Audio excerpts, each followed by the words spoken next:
नमस्कार दोस्तों, आज हम अध्ययन करने वाले हैं कक्षा 12 का एक टॉपिक सेलों का संयोजन। सेलों का संयोजन विद्यार्थी दो प्रकार से होता है, श्रेणी क्रम संयोजन तथा पार्श्व क्रम संयोजन, समांतर क्रम संयोजन। तो देखिए, सेलों का जो संयोजन है वो दो प्रकार से किया जा सकता है। पहला जो प्रकार है वो है श्रेणी क्रम संयोजन। सेलों का श्रेणी क्रम संयोजन, सीरीज कॉम्बिनेशन हम यहां पर देखने वाले हैं।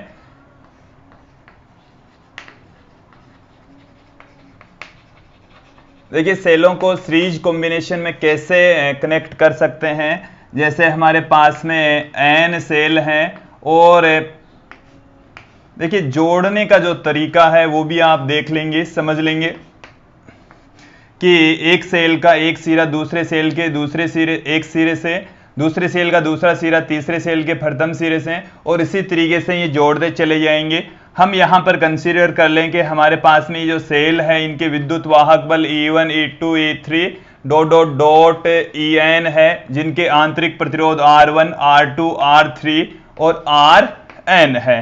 कई बुक्स वाले जो आंतरिक प्रतिरोध है उसको प्रतिरोध का सिंबल लगाकर पास में दिखा देते हैं, हमने इनको इस तरीके से सीधा ही दिखाया है। और इन सभी सेलों को हमने एक प्रतिरोध कैपिटल R से संयोजित किया है। इन सेलों के द्वारा दी जाने वाली जो धारा है वो हम कंसीडर कर लें कैपिटल I के तुल्य है। ये आपके पास में डायग्राम है, डायग्राम आप लोगों को समझ में आ गया होगा। हमने यहाँ पर n सेल जोड़े हैं, श्रेणी क्रम में संयोजित किया है। पहले सेल के दूसरे सिरे को दूसरे सेल के प्रथम सिरे से, दूसरे सेल के दूसरे सिरे को तीसरे सेल के पहले सिरे से, इसी तरीके से जोड़ते चले जाएंगे।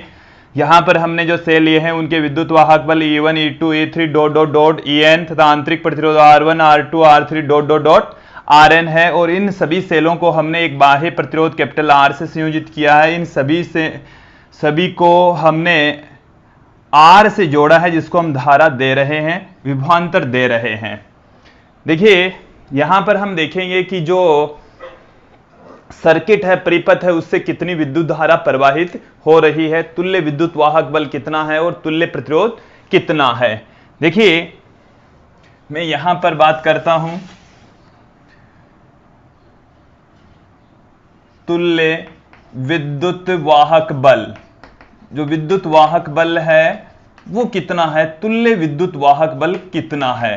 तो देखिए, यहां पर ये जो सेल है वो एक ही क्रम में जुड़े हुए हैं, तो इन सबका योग हो जाएगा सीधा E1 plus E2 plus E3 plus dot dot dot En, सबका योग हो जाएगा। यदि इनके क्रम विपरीत होते तो वहां पर माइनस का साइन आ जाता है। हमने लास्ट का जो वीडियो है उसमें आप लोगों को बताया है कि जब बैटरियों के सिरे चेंज हो जाते हैं, जब हम ऋण टर्मिनल से धन टर्मिनल की ओर जा रहे हैं तब तो विद्युत वाहक बल धनात्मक लेंगे, और धन टर्मिनल से ऋण टर्मिनल की ओर जाएंगे तो जो विद्युत वाहक बल है उसको नेगेटिव में लेंगे, ऋणात्मक लेंगे। तो यहां पर जो तुल्य विद्युत वाहक बल है सीधा उनका जोड़ हो जाएगा तुल्य आंतरिक प्रतिरोध। तुल्य जो आंतरिक प्रतिरोध है क्या होगा, यहां पर जो प्रतिरोध है, आंतरिक प्रतिरोध हैं, वो भी श्रेणी क्रम में जुड़े हुए हैं, तो उनका भी यहां पर सीधा जोड़ हो जाएगा। R1 plus R2 plus R3 dot dot dot Rn तुल्य आंतरिक प्रतिरोध आ जाएगा। फिर हम बात करेंगे कुल प्रतिरोध। इस संयोजन का कुल जो प्रतिरोध है वो कितना होगा। आंतरिक प्रतिरोध के अंदर हम जो बाह्य प्रतिरोध है वो जोड़ देंगे। इसका मतलब ये हो गया R plus R1 plus R2 plus R3 dot dot dot dot Rn आ जाएगा।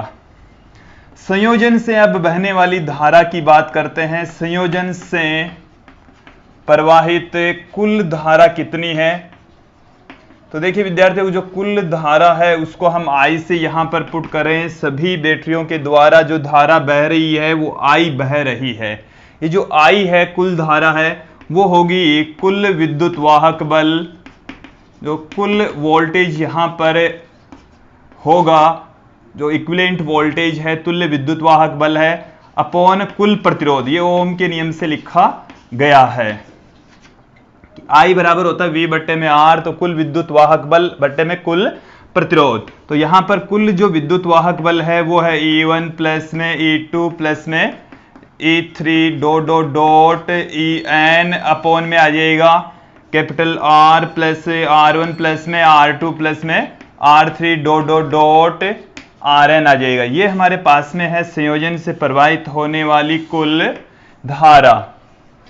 देखिए विद्यार्थियों, यदि हम यहां पर कंडीशन अप्लाई कर दें कि सभी सेलों का विद्युत वाहक बल समान हो, यदि यहां पर हम एक स्थिति ले रहे हैं, इस स्थिति के अंदर हम ये बात कर रहे हैं कि E1 है वो बराबर है E2 के, बराबर है E3 के और बराबर है En के, और उन सब को हमने E के इक्वल मान लिया है। किसके इक्वल मान लिया है? E के इक्वल। और R1 बराबर है R2 के, बराबर है R3 के, और ये सब बराबर हैं Rn के, और इसको भी हमने स्मॉल r के इक्वल मान लिया है। तो संयोजन से बहने वाली धारा क्या हो जाएगी?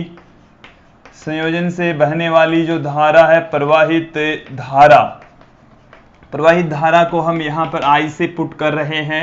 तो देखिए E1 की वैल्यू E के बराबर, E2 की वैल्यू भी E के बराबर, E3 की भी E के बराबर, ये n टाइम्स E आएगा। यहां पर E प्लस E, और ये जो E है विद्यार्थियों वो n बार आएगा। यहां पर ये n टाइम्स आएगा, n बार आएगा, और बट्टे में capital R plus small r plus small r plus small r, ये भी n बार आएगा। तो यहां से आपके पास में I की जो वैल्यू है वो आ जाएगी n इंटू ई प्लस में अपॉन में r plus n into r। ये हमारे पास में विद्युत धारा का फॉर्मूला आ जाएगा। यह आप लोगों को समझ में आ गया होगा। अब सेकंड जो कंडीशन है वो देख लेंगे, समझ लेंगे कि हमारे पास में जैसे कंसीडर कर लें दो ही सेल लगे हुए हैं और उनको हमने विपरीत क्रम में जोड़ दिया है। उन दोनों सेलों को हमने यदि विपरीत क्रम में संयोजित कर दिया है, तब जो धारा है वो कितनी बहेगी? इसका विद्युत वाहक बल E1, इसका E2, इसका आंतरिक प्रतिरोध R1, इसका आंतरिक प्रतिरोध R2, और यहां पर जो प्रतिरोध है वो R संयोजित कर रखा है। तो संयोजन से प्रवाहित धारा, संयोजन से प्रवाहित जो धारा है वो कितनी होगी? प्रवाहित धारा, उसको हम I से लिख रहे हैं कि दोनों जो बैटरियां हैं उसके द्वारा बहने वाली जो धारा है वो विद्यार्थियों हम कंसीडर कर लें I है, और हम यहां पर दोनों में से किसी एक को बड़ा मानना पड़ेगा। हमने E1 को बड़ा मान लिया, तो बड़े वाले की वजह से धारा प्रवाहित होगी इस तरीके से। ये जो धारा I है वो कुल विद्युत वाहक बल, तो यहां पर कुल जो विद्युत वाहक बल है वो देखिए, यदि हम धारा इधर से बह रही है तो ये नेगेटिव से हम पॉजिटिव की ओर जा रहे हैं, इसका जो विद्युत वाहक बल है वो धनात्मक लेंगे, जो कि हमने पिछले वीडियो में आप लोगों को समझा दिया है। और इस वाली जो बैटरी है उसमें पॉजिटिव से हम नेगेटिव, इस तरीके से चलेंगे हम। तो इसमें हम पॉजिटिव से नेगेटिव टर्मिनल की ओर जा रहे हैं, नेगेटिव से पॉजिटिव की ओर जाएंगे तब तो पॉजिटिव, और पॉजिटिव से नेगेटिव की ओर जाएंगे तो उसके विद्युत वाहक बल को हम लेंगे नेगेटिव। तो E2 तो आ गया माइनस में, E1 आ गया प्लस में, अपॉन में कुल प्रतिरोध, तो R तो ये है ही, इसके अलावा ये जो प्रतिरोध हैं उनके ऊपर तो माइनस प्लस का कोई प्रभाव नहीं पड़ता, ये दोनों ही श्रेणी क्रम में जुड़े हुए हैं। तो ये हमारे पास में प्रतिरोध आ जाएगा और ये हमारे पास में धारा की वैल्यू आ जाएगी। तो आप लोगों को जो सेलों का समान श्रेणी क्रम है वो समझ में आया होगा। अब हम बात करेंगे सेलों के समांतर क्रम संयोजन की।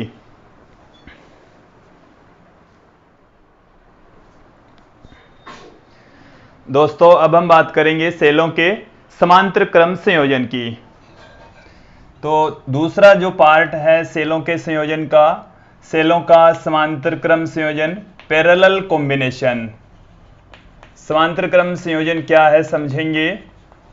देखिए विद्यार्थियों, समांतर क्रम संयोजन के अंदर थोड़ी सी जटिलता रहती है, इसलिए समांतर क्रम संयोजन को समझने के लिए हम यहाँ पर दो ही सेल समांतर क्रम में संयोजित करेंगे। और हम ये कंसीडर कर लेते हैं कि इस सेल का जो आंतरिक प्रतिरोध है वो E1, इसका आंतरिक प्रतिरोध है वो E2, सॉरी R1 और R2 इनके आंतरिक प्रतिरोध हैं, जबकि इनके विद्युत वाहक बल E1 तथा E2 है, तथा इनको हम एक प्रतिरोध कैपिटल R से संयोजित करते हैं। ये कैपिटल R है, पूरे परिपथ से बहने वाली जो धारा है वो I है, यहां से जो धारा बह रही है वो I1 है, यहां से जो धारा बह रही है वो है I2। यहां पर आप डायग्राम को देखेंगे तो पाएंगे कि बैटरियों के द्वारा दी जाने वाली जो धारा है I1 और I2 आगे जाकर I बना लेती है। इसका मतलब ये हो गया कि जो I है वो I1 तथा I2 दोनों के योग के बराबर है। देखिए किसी भी आवेश को यहां से होता हुआ वापस इसके इस दूसरे वाले टर्मिनल तक ले जाने में किया गया कार्य इसका टर्मिनल विभवांतर होता है। वो यदि हम टर्मिनल विभवांतर इस चित्र में इस डायग्राम के अकॉर्डिंग कंसीडर कर लें V है, तो देखिए विद्यार्थी दोनों सेलों के लिए, इस सेल के लिए टर्मिनल विभवांतर, इस सेल के लिए टर्मिनल विभवांतर सेम रहेगा, क्योंकि दोनों के लिए ही किसी आवेश को बाह्य परिपथ में चक्कर लगाने में किया गया कार्य सेम रहेगा, टर्मिनल विभवांतर सेम रहेगा, क्योंकि यहां से आवेश चलेगा वो इस प्रतिरोध में से होकर गुजरेगा, यहां से चलने वाला आवेश भी इसी प्रतिरोध में से होकर गुजरेगा। तो हम कह सकते हैं कि दोनों ही सेलों का जो टर्मिनल विभवांतर है वो समान होता है।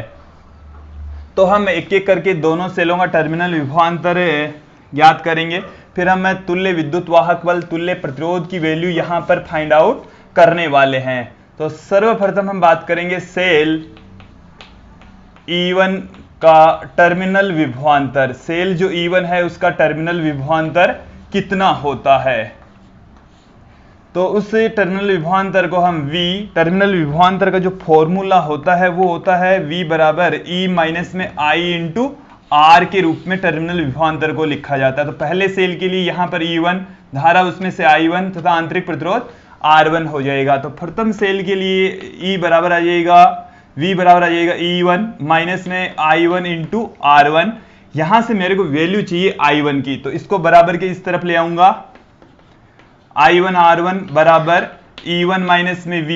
यहां से मेरे को वैल्यू चाहिए I1 की, तो E1 अपॉन में आ गया R1, R1 को इधर डिवाइड कर देंगे, दोनों के बट्टे में आ जाएगा R1। यहां से इसको हमने दे दी इक्वेशन नंबर 2। अब हमारे वैल्यू चाहिए I2 की, तो सेल E2 का टर्मिनल विभवांतर हम यहां पर देखने वाले हैं। सेल E2 का जो टर्मिनल विभवांतर है वो आपके पास में V बराबर दूसरे सेल के लिए आ जाएगा E2 माइनस में I2 R2। देखिए यहां पर भी टर्मिनल विभवांतर V, इस पर भी V, क्योंकि दोनों सेलों का टर्मिनल विभवांतर सेम रहेगा। तो देखिए यहां से भी हम वैल्यू निकालेंगे I2 की, तो इसको बराबर के इस तरफ ले आए, V को बराबर के दूसरी तरफ ले गए, तो ये माइनस में हो गया, इधर इसको लाने पर ये प्लस में हो गया। I2 बराबर आ जाएगा E2 बट्टे में R2 माइनस में V बट्टे में R2। इसको हम दे देंगे इक्वेशन नंबर 3। अब हम समीकरण 2 और 3 को समीकरण 1 में पुट करेंगे। समीकरण 1 में रखने पर, जब समीकरण 1 के अंदर इसको पुट करेंगे हमारे पास में क्या निकल कर आ रहा है, देखिए I बराबर, ये हमारे पास में I1 की वैल्यू है जो कि E1 बट्टे में R1 माइनस में V बट्टे में R1 प्लस E2 बट्टे में R2 माइनस में V बट्टे में R2 आ जाएगा। यहां से E1 बट्टे में R1 प्लस में E2 बट्टे में R2 माइनस में V, और यहां पर हमारे पास में आ गया 1 बट्टे में R1 प्लस में 1 बट्टे में R2। अब इनका हम एलसीएम ले लेंगे, R1 R2, तो E1 R2 इधर मल्टीप्लाई हो जाएगा, फिर प्लस में E2, ये R1 इधर मल्टीप्लाई हो जाएगा, फिर माइनस में V, यहां से ये आ गया R1 प्लस में R2 अपॉन में R1 R2। अब इस पूरी समीकरण को हम R1 R2 upon R1 plus R2 से गुणा कर देंगे।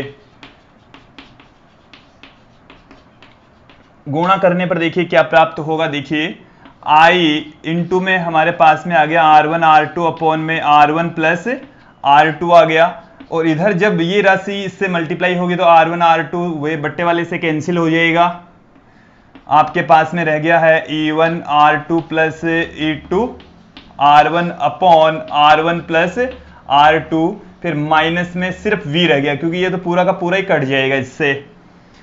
देखिए विद्यार्थी इस V को हम बराबर के इस तरफ ले आते हैं, I को दूसरी तरफ ले जाते हैं, तो V बराबर आपके पास में आ गया है ये हमने बराबर के इस तरफ ले आएंगे तो ये जो माइनस का साइन है इधर आते ही प्लस का हो जाएगा, E1 R2 plus E2 R1 upon R1 plus R2, और ये बराबर के उस तरफ जाएगा तो माइनस में I R1 R2 अपॉन में R1 प्लस R2 आ जाएगा।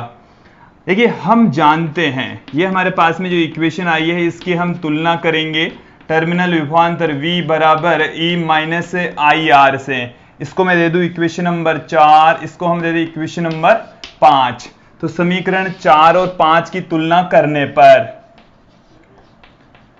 4 व 5 की तुलना से, समीकरण 4 और 5 की तुलना करेंगे तो इधर ये V है, ये भी V है, इधर ये जो E है उसके स्थान पर ये वाली वैल्यू है, I के स्थान पर I है, R के स्थान पर ये वाली वैल्यू है। तो E बराबर तो ये है E1 R2 plus E2 R1 upon R1 plus R2, ये हमारे पास में आ गया है तुल्य विद्युत वाहक बल। इसके साथ में यहां पर जो आंतरिक प्रतिरोध है उसकी वैल्यू आ गई है R1 R2 upon R1 plus R2, ये आ गया है हमारे पास में तुल्य आंतरिक प्रतिरोध। देखिए दोनों जो आंतरिक प्रतिरोध हैं वो समांतर क्रम में हैं, और जब समांतर क्रम में प्रतिरोध संयोजित होते हैं तो उनका जो तुल्य प्रतिरोध होता है वो 1/R बराबर 1/R1 प्लस में 1/R2 से हम फाइंड आउट कर लेते हैं, तो वही वैल्यू आएगी। तो संयोजन से प्रवाहित कुल धारा क्या हो जाएगी? संयोजन से प्रवाहित धारा I बराबर होगा कुल विद्युत वाहक बल अपॉन कुल प्रतिरोध। ये हमारे पास में धारा का फॉर्मूला आएगा, जहां E की वैल्यू ये रही, स्मॉल r की वैल्यू ये रही। आप एक बार इसको देख लेंगे, समझ लेंगे। ये थोड़ा सा बड़ा डेरिवेशन है, आप इसको 2 बार वीडियो को देखेंगे तो बेटर तरीके से समझ में आ जाएगा। इसके साथ में हम आपको नोट्स भी प्रोवाइड करवा रहे हैं।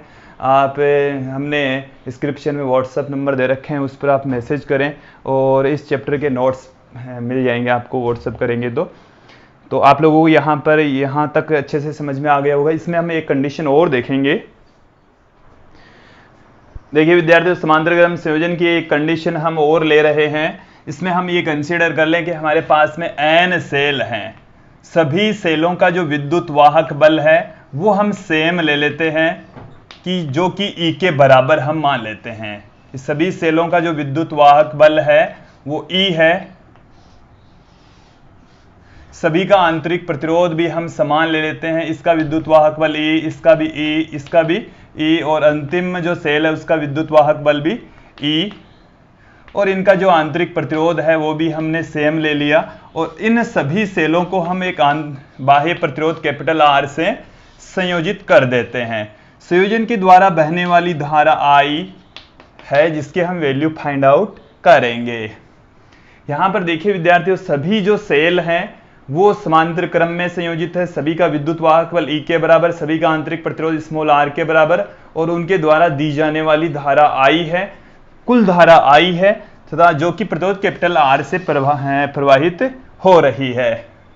अब इस संयोजन का हम तुल्य विद्युत वाहक बल की बात करें। संयोजन का जो तुल्य विद्युत वाहक बल है विद्यार्थी, यहां पर सीधा ही आसान तरीके से हम बता देंगे कि जो तुल्य विद्युत वाहक बल है, इस सिरे और इस सिरे का जो तुल्य विद्युत वाहक बल है, सभी का विद्युत वाहक बल सेम है। इस संयोजन का तुल्य विद्युत वाहक बल भी E ही रहेगा, क्योंकि सारे के सारे सेल समांतर क्रम में संयोजित है। समांतर क्रम में विभवांतर सेम रहता है, यहां पर विद्युत वाहक बल सेम रहेगा। संयोजन का तुल्य आंतरिक प्रतिरोध क्या हो जाएगा? संयोजन का तुल्य आंतरिक प्रतिरोध, तुल्य जो आंतरिक प्रतिरोध है, यहां पर जो प्रतिरोध है विद्यार्थियों समांतर क्रम में संयोजित है, और तुल्य आंतरिक प्रतिरोध को R इक्विवेलेंट से या आप R डैश से कह दीजिए, जो कि ये सारे के सारे जो प्रतिरोध है वो समांतर क्रम में संयोजित है, इसलिए 1/में इस तरीके से पुट किए जाएंगे, 1/R1 plus 1/R2 plus 1/R3 dot dot dot 1/Rn, और R1 R2 R3 इन सब की वैल्यू R के इक्वल है। और यहां पर ये जो हो रहा है वो n बार आ रहा है, n बार आ रहा है, तो हमारे पास में ये लघुत्तम R आ जाएगा, 1 प्लस ये n बार आएगा तो n/में R आ जाएगा, R डैश की वैल्यू आ जाएगी R/में n। तो यहां पर संयोजन से प्रवाहित जो धारा है वो क्या होगी, संयोजन से प्रवाहित कुल धारा, संयोजन से प्रवाहित जो कुल धारा है उसको हम I से पुट कर रहे हैं, जो कि कुल विद्युत वाहक बल तथा कुल प्रतिरोध के अनुपात के बराबर होती है। तो कुल विद्युत वाहक बल है वो तो हमारे पास में यहां पर है E के इक्वल कुल जो प्रतिरोध है वो R प्लस आर डेस, और आर डेस की जो वैल्यू है विद्यार्थियों वो हमारे पास में है R बटे में N। यहां पर इसको जब सोल्व करेंगे तो ये N इधर आ जाएगा, ये N ऊपर चला जाएगा, N LCM लेकर इसको हल करेंगे तो N into capital R plus में स्मॉल r, ये हमारे पास में धारा का फॉर्मूला प्राप्त होगा। तो विद्यार्थियों जब n सेल हमने समांतर क्रम में जोड़े हैं जिनके विद्युत वाहक बल समान, आंतरिक प्रतिरोध समान, तो संयोजन से बहने वाली धारा का फॉर्मूला ये आएगा। आपको ये वीडियो पसंद आया होगा। इस वीडियो में आपने समांतर क्रम तथा श्रेणी क्रम संयोजन में सेलों का संयोजन देखा है।